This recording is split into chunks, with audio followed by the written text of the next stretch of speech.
Mas mais do que os icebergs que fazem com que a gente se sinta pequenininho, o mar muda de temperatura e começa a cada vez ficar mais sólido. Quando eu e minhas irmãs éramos crianças e fomos para a Antártica a primeira vez, minha mãe falou que a única obrigação que a gente teria na viagem era de fazer diário. Dessa vez, fui eu que coloquei o desafio para minha mãe de fazer diário, só que em vídeo.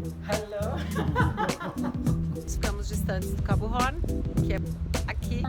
Estamos entrando no canal de Beagle com tranquilidade e terminando a travessia do Drake. Não é legal? Essa viagem não seria como as outras 14 viagens que ela fez para a Antártica, porque dessa vez ela foi para o Mar de Weddell. Mar de Weddell é uma região da Antártica que é muito difícil de chegar, porque tem muito gelo e os navios que vão para lá tem que ser navios quebra-gelo.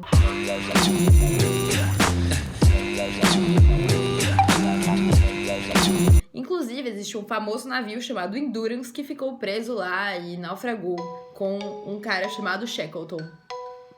Muito famoso, vou pôr aqui a referência. Confiantes, os 90 passageiros se encontraram em Ushuaia para embarcar no navio quebra-gelo russo Captain Klebnikov.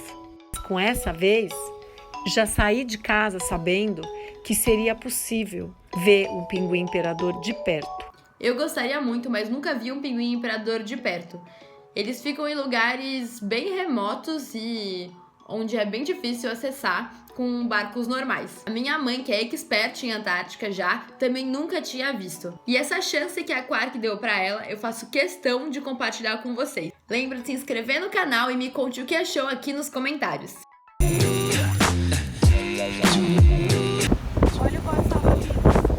Dentro dele ele tem provisões que podem atender a eventual caso de necessidade, mas não vamos falar que tipo de necessidade, porque não é o caso, uma vez que nós estamos no meio do Drake.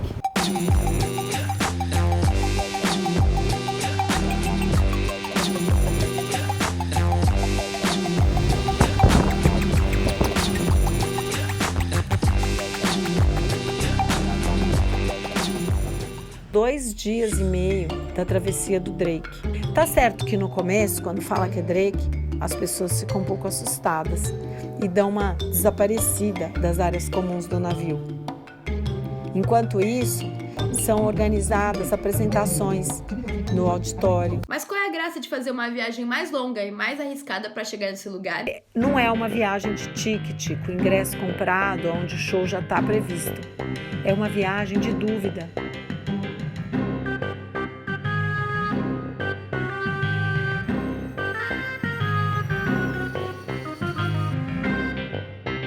Aconteceu o episódio do Shackleton, nós também corremos o mesmo risco da temperatura cair vertiginosamente e nós ficarmos ali presos. No terceiro dia da viagem, entramos no Golfo de Erebus e Terror, uma área completamente cercada de grandes icebergs tabulares imensos. Com a potência de 24 mil cavalos por motor, os dois motores funcionando plenamente, a gente conseguia vencer até 2,5 metros de parede de gelo se preciso. Ele tem a proa abaulada. Ele sobe na placa de gelo e é o peso do navio que faz com que o gelo se rompa e vá abrindo a passagem na nossa frente. Estava ventando demais, nós não pudemos desembarcar no mesmo dia.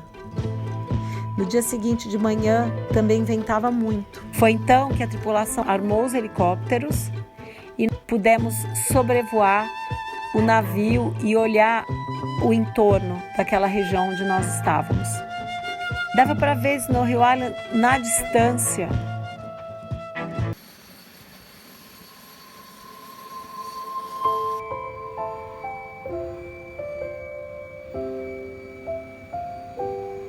No outro dia, nós decolamos até Snow Hill, num base camp montado pela equipe da Quark.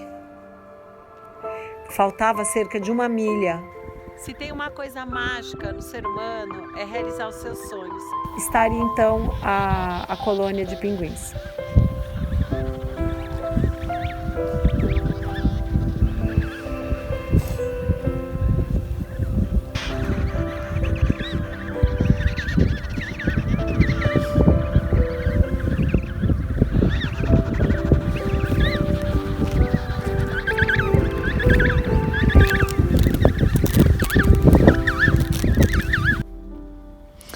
Na volta para Ushuaia, o Drake, por coincidência, estava tranquilo. Acho que muito do Drake é uma certa lenda, mas eu posso dizer que dessa vez, um Drake calmo novamente.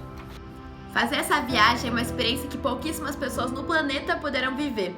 Eu espero que vocês tenham gostado do vídeo. Lembrem de se inscrever no canal, deixar seu like e o seu comentário. Obrigada, Quark, pelo convite e a minha mãe por topar o desafio de fazer o diário em vídeo.